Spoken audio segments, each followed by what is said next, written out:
And we've reached the end, Dai. We're at the end of Bleach Core 1. Aren't you sad? That's your opinion. Welcome back to Dubster. Look at something's English dub, and let you know if the quality of the dub and the series itself is good too. So, I mean, if you're 13 episodes into this, I think you know what this is by now. As well as, if you're only 13 episodes into this, go watch the rest of it, you cowards.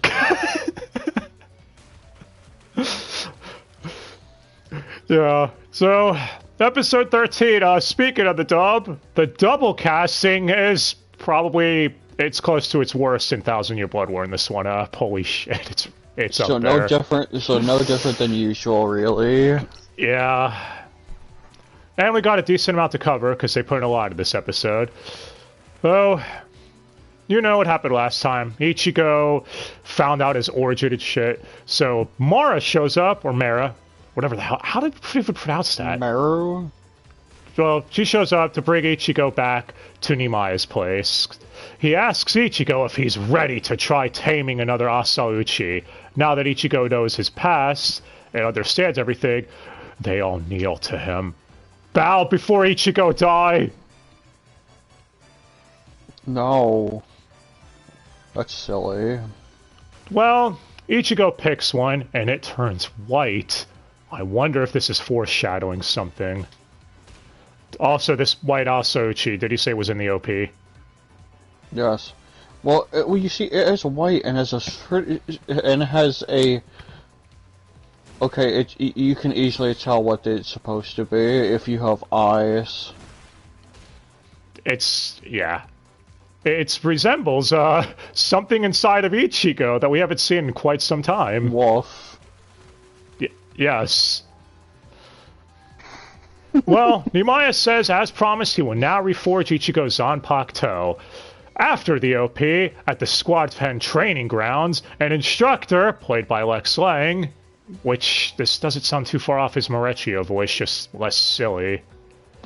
Sounds more like an old man voice, really. Yeah. Well, he's teaching the Squad 10 students while Hitsugaya walks in. He asks to be trained from the very beginning, for without his Bankai, he must start over from scratch. He monologues about how after the Aizen fight, he honed his Bankai into a true Bankai! Whatever the hell that means. Does that mean he got rid of the time limit? I guess? Yeah. Well, it doesn't matter now. It was stolen. He can't dream about getting it back. He must look ahead. Which, yeah, I mean, this is going to be fun watching him adapt with this. As, you know, anyone who's a fan of Hitsugaya will bring up, he's one of those people who always rushes into using his Bankai. So how's he gonna adapt? Especially in fillers. Dude, against Koga in the Bound arc, he didn't even need to do it. He's like, well, you're going all out. I'll do it too. It's like, you fucking squash match, man. You murdered that guy. Except he survived at the end of the Bound arc anyway, so exactly. I guess not. Survived long enough to become a Quincy. Exactly. That reference was deep and really stupid now that you mention it. Well, either way.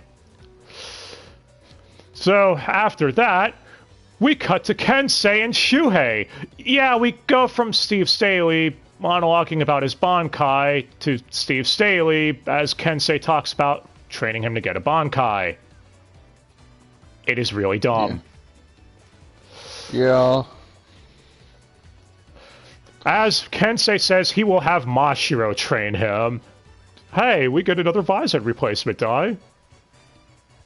Yeah. It was Laura Bailey, much like Holly Bell. Now it's GD Torado, much like Holly Bell. And this is probably the best voice match they could get, honestly. Yeah, it is. For the voice she was doing for Mashiro before. Yeah, Mashiro being bubbly and upbeat and all very excited all the time. This is almost typecasting for her. But will she voice Hiyori next? I wouldn't be surprised.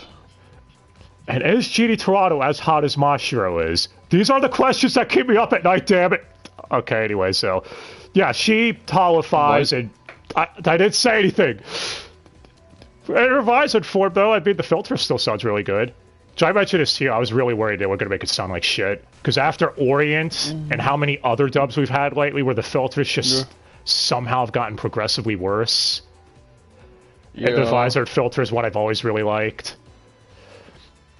But yeah, she gut punches him? Yep. Yeah. And she says you can't disobey a super lieutenant. Written in plain English on her lieutenant's badge. Yeah, I have so many questions about that. Who's the super lieutenant of Squad 1? Now or the other guy? You're overthinking this. There's only one super lieutenant, and you know. Yeah, I bet Mashiro would refuse to come back unless she was made the super lieutenant. Seems like her type of thing. Anyway.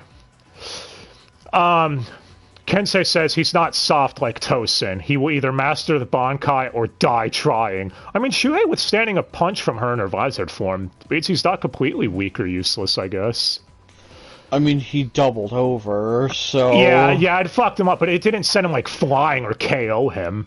That's what I mean, like, he at least withstood it. Kind of.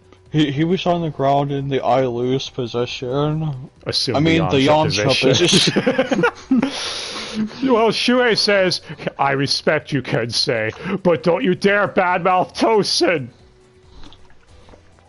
Cut to Akon, who's still injured, because, you know... Therefore British. Yeah, you can still hear the Britishness in his voice here.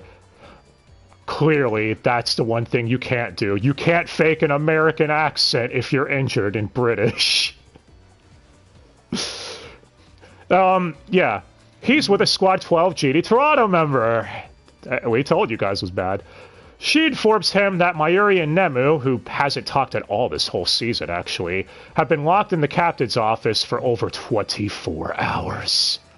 It's like they decided, hey, we haven't used her since she said those 2 lines as Hollybell. Let's use her a lot in this episode. Yeah, well, at least she'll be back since she's Mashiro. So, she'll get more work. But yeah, Mayuri has the cameras off and everything, and Akon's like, oh, don't worry, I have my own surveillance camera that I set in there without letting anyone else know. Of course, Squad 12 chick is like, that's illegal. Shut up, I want to know what's going on in there. Turns out... You really don't. Yeah, Mayuri's working on something, which anime-only dialogue, he explains it's a new Ashisogi Chizo, but you have to listen very closely to hear it, because of the distorted filter, dialogue. The volume. Yeah. But yeah, in the manga it doesn't explain at all what the hell he's working on. So here they just did more foreshadowing shit. I do have Akon's reaction always like, what the hell is going on in there?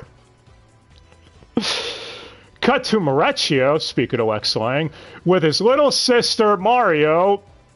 Oh, not voiced by Chris Pratt. Voiced by Jeremy Lee. Dude, I want to see Chris Pratt voice a little girl now. What? But yeah, it's Jeremy Lee again, because, I mean, Masaki's not coming back, so might as well get use out of her while she's still here. She wants to play ball with him. Maurizio is sad, though, because he realizes... My Bali. He's sad because Soy Phone is training on her own without him, meaning he feels useless. And speaking of Soy Phone's training... Which is not surprising. Yeah, she always calls him fat ass and everything. But yes, what the hell is Soy Phone's trading here? Isn't she doing the over-the-top, what, one-handed push-ups on a boulder? One-handed push-ups on top of a tiny little boulder mountain thing. Yeah, remember she lost her Bankai too. Although unlike Hitsugaya, I don't think she's too distraught about it. She'll only care if she also lost her Shikai. Yeah, man. I mentioned that before when the episode first came out, 10 weeks ago now, I guess. Where, when she fought the Quincy, she used her Shikai first, in the anime only. The manga, it didn't make sense, where she's like, oh, I'm gonna go straight into my Bankai. It's like, but you hate it. Also, you're usually the type to get a feel for your opponents first before thinking of doing any of that. See, the anime did fix some issues. But yeah. Fix. After her, though, we've got Kumamura going into a cave to talk to the clan of doggies, including the Grand Elder Doggy, voiced by Aaron LaPlante again. And I mean, you said this voice doesn't sound too far off his Ichibe one. It's like an in-between of the two voices, honestly. Yeah. Except deeper, if you can believe that coming from him. I couldn't even tell this was him till they posted it, to be fair. So, this double casting at least wasn't terrible, I guess. But yeah, he wants to learn the clan's secret technique, as the Elder chastises Kumamura for hiding his appearance from others out of shame. And, did you say Q showing all of the helmets he's ever wore, but in pink. Yeah, but Kumamura says he's no longer like that anymore, that he believes they can live in harmony with humans. You see, back when he hid his face and everything, he had a completely different voice, but now that his voice has changed, it's all good. Is it stupid? You could probably sum it up like that because of the dub's constant voice changes. Yeah. Yeah, especially with him having three, and they all sound close enough to where no one would tell if you didn't know. But yeah, he says they must protect the human world, that it is in danger, otherwise they'll never have a chance to live with the humans in harmony. The Elder, though, doesn't give a shit, saying it doesn't matter who the world belongs to, the dog clan will still be the same, staying and hiding. And he tells Kumamura more or less to drop it, or he'll crush him where he stands, as Kumamura says, bring it on! And now we're back to Ichigo for the rest of the episode. Ichigo's following the dog person's gonna fight a giant dog. Dude, I want to see that! Dog fight. It's like those Chihuahua races you could do in Sleeping Dogs. Wait a minute. Do Sleeping Dogs have Chihuahua races? No, Sleeping Dogs has cockfights. Oh! Well, what the fuck game has Chihuahua races? God Hand. How the hell did I get God Hand and Sleep? Well, God backwards is dog, so fuck it. I'll use that excuse. Anyway.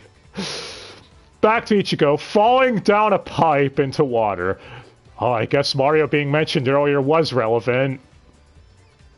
Oh, does that mean Ichigo's gonna be voiced by Chris Pratt next? Don't tempt them. They might do some Hollywood adaptation of Bleach. But Nimaiya says a Bankai can't be reforged without all this water. As he says, Ichigo must say goodbye to Old Man Zangetsu. But before anything else could happen, the Sword Five appear, or Nimaiya's bodyguards is what they call themselves in the dub. So, one is Giri Torado, again. One is Jeremy Lee, again. One is Marie Westbrook, that's Ichigo's boss from the human world, so this one at least isn't as annoying being double casted.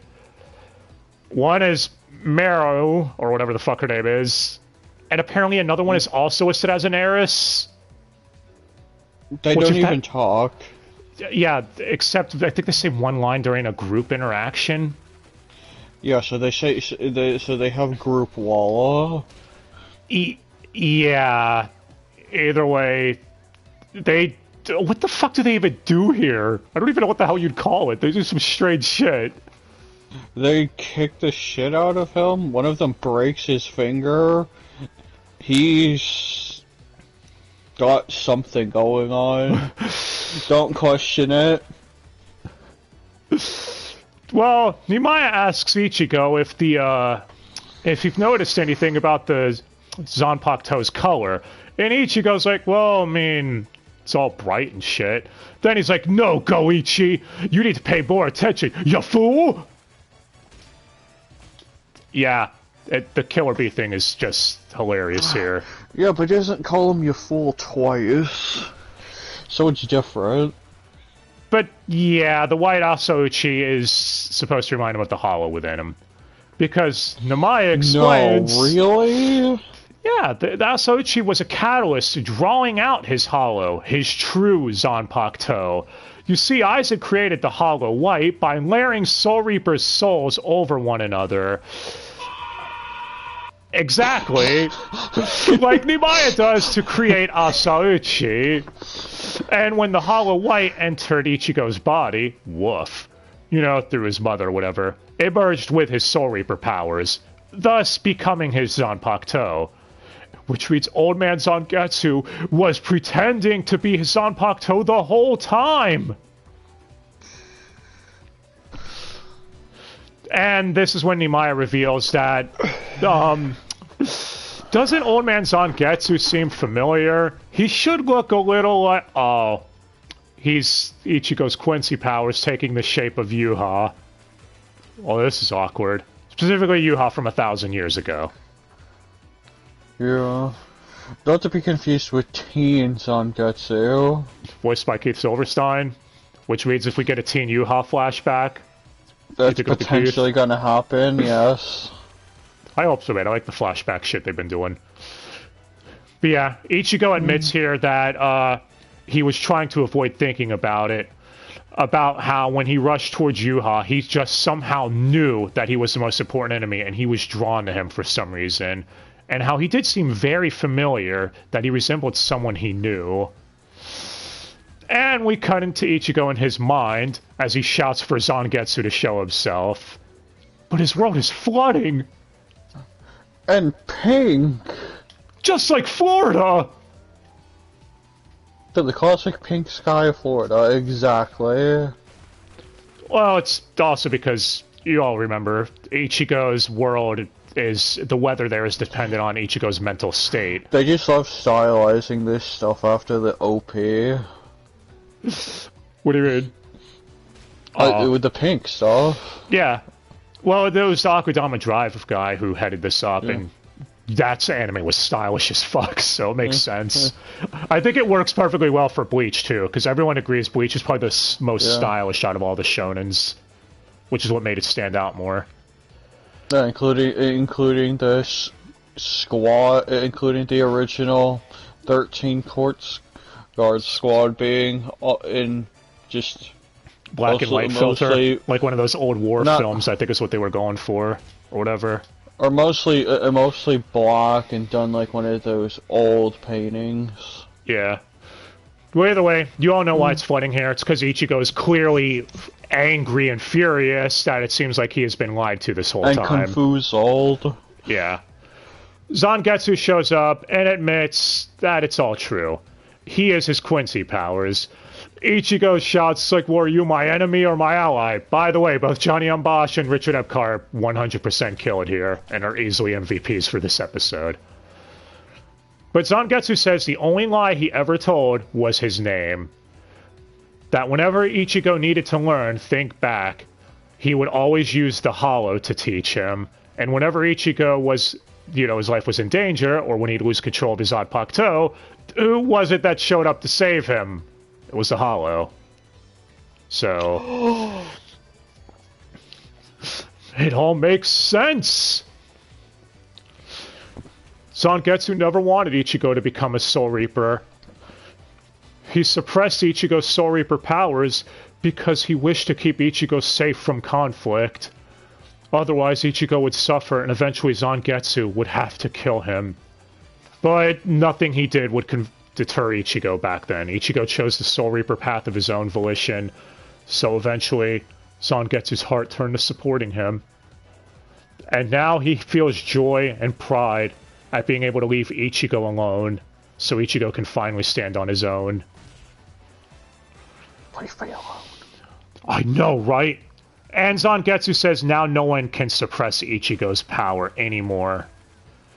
Ichigo's like, no, I still need you! Which is a really sad scene, man. Except for him himself. Wait, what? Yeah. He tells Ichigo to take his true Zanpakuto! As a side note, yeah, whenever Hollow Ichigo came out, this was basically when Zangetsu couldn't suppress his Soul Reaper powers for that one particular moment. Which also more or less explains Ichigo going into Vasta Lorde form, on top of the substitute pass being fucked up. You know, during the Ukiura fight. Especially when we know how powerful Hollow White was when it was almost killed, or whatever, Ichigo's dad, Ishin. Well, it kind of makes sense, I guess. Anyway, Ichigo recalls Zangetsu using Blue Vena and other Quincy techniques to stop the bleeding and stuff against his fight with Kenpachi. Because we gotta have more throwbacks to the Kenpachi fight, guys. They're never gonna let it go. Yeah. Well, Ichigo doesn't care who the old man or the Hollow are. They're both always going to be Zangetsu to him. As we cut back to the real world, and Ichigo pours his spiritual pressure into the Zanpakuto, evaporating the water around him. As we see for the first time, his new Shikai. Except it's not for the first time. Yeah. You've seen it 13 times already. Yeah, it's in the OP. Apparently, if you freeze it at the right time. So if you're one of those people that likes breaking down OPs, well then, you're gonna be confused. Like, wait, why is he holding two swords here? You'll also be like, holy shit, that's a lot of Quincy's. We'll get to that silliness here in a second. But yeah, so his two Zanpakutos, he dual wields now. Isn't one of them a dagger? And the other one is longsword or whatever? Yeah. And you said the dagger doesn't have a hilt or some shit, so it looks awkward to hold? Yeah, it really does. Yeah, so the TLDR, the dagger is his Quincy powers, and the sword is his Soul Reaper powers. Meaning that the Quincy powers are very microscopic this whole time. Anyway, Ichigo says he won't ask for Zangetsu's help anymore. He'll fight on his own from now on. Thank you to Zangetsu, and that Zangetsu is him. That you are me, Zangetsu. That means there's Zangetsu inside all of us, Dai! That doesn't sound right. Or they're just playing into the title of the episode, The Blade is Me. Yeah, that sounds about right. There's a Mugetsu inside us all, exactly. You know, shout out to anyone who gets that reference. Also, this whole scene was played to the Thousand Year Blood Wars rendition of number 1. The greatest pro-tag theme ever. Fight me. The pro-tag theme that has like 20 different renditions. Yeah. Fucking soundtrack killed it this whole time. Although they didn't use Nothing Will Be Explained during the Zangetsu moment. I guess because they wanted to focus on the voice acting and dialogue and everything. So it still works. And we got that song earlier. During it. Yeah. It's just more sad, somber OST. And I guess we did get Nothing Will Be Explained remade during the Yuha fight. Anyway, post-credit scene though, the final scene at Yuha's palace. Hashwat arrives with Uryu! As it's revealed, Uryu has turned heel! No, really? And Yuha says, thank you for showing up, Ishida, my son. Join us in this upcoming battle. And yeah, people are also saying if you freeze frame the OP, you can see Uryu here with the Sternritters, or at the very least in the new Sternritter cloak he has. So, either way, that wraps up this first core of Bleach, man. Fucking really good finale. It was clearly a setup finale, but we know we don't have to wait too long, just 6 months. When they first said, oh, it's going on hiatus for a while and it didn't have an air date, I was like, you motherfuckers, you better not make us wait over a year or something. Especially after we have to wait almost a decade, but no, yeah, it's only a few especially months. with how much you clearly want to milk it. Yeah. We didn't even mention the fact that this episode actually, the dub of it leaked on Hulu and was posted for a little bit before being pulled down a few days before it was supposed to air. Meaning this was already finished, so why didn't they air it with the last episode to make it the hour-long finale that it was supposed to be? Because they wanted people to come What? back. Oh. Well, whatever. Anyway, though, yeah, really good fucking episode, great setup. And overall, this whole core of Bleach was really good. I'd say this was easily one of the better anime returns you could hope for after it being on hiatus for so long. Because a lot of other anime, you know, it's like, oh, it's been gone for 10 years, it's coming back, and then the season comes back and it's either underwhelming or just okay at best. Bleach fortunately avoided that shit. Then, I mean, even though it had manga cuts, I'd say the anime editions a lot of time made up for that. Especially the Uryu scenes. Giving more context as to why he'd be convinced to turn heel. I mean, yeah, you get it, right? Ryukin, his daddy, was asking for his help or whatever, and Ryukin's like, nah, just stay out of it. I'm gonna be a dick and not explain anything. It's like, what the fuck were you expecting Uryu to do? Truly the last Quincy. Yeah.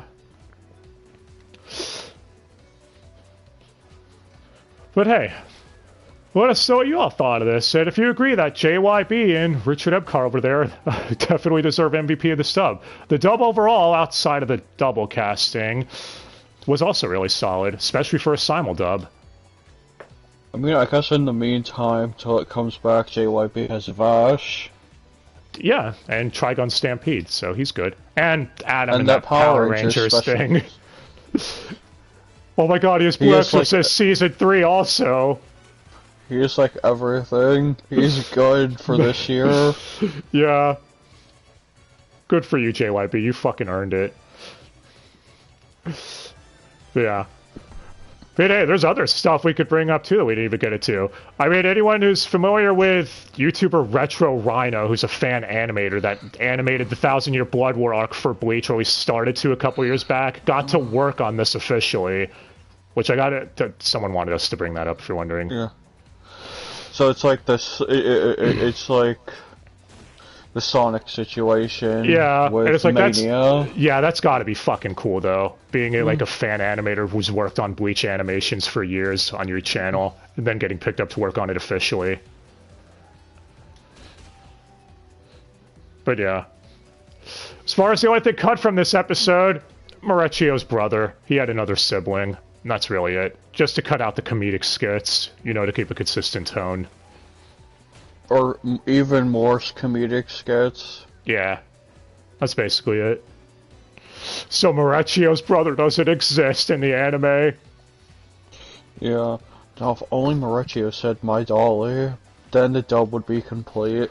My bolly!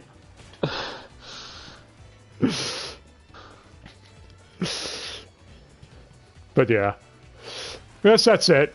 This episode was a little longer to cover, but again, it's the finale, so we wanted to give our thoughts on the whole season overall. Did you have fun with Bleach, Dai?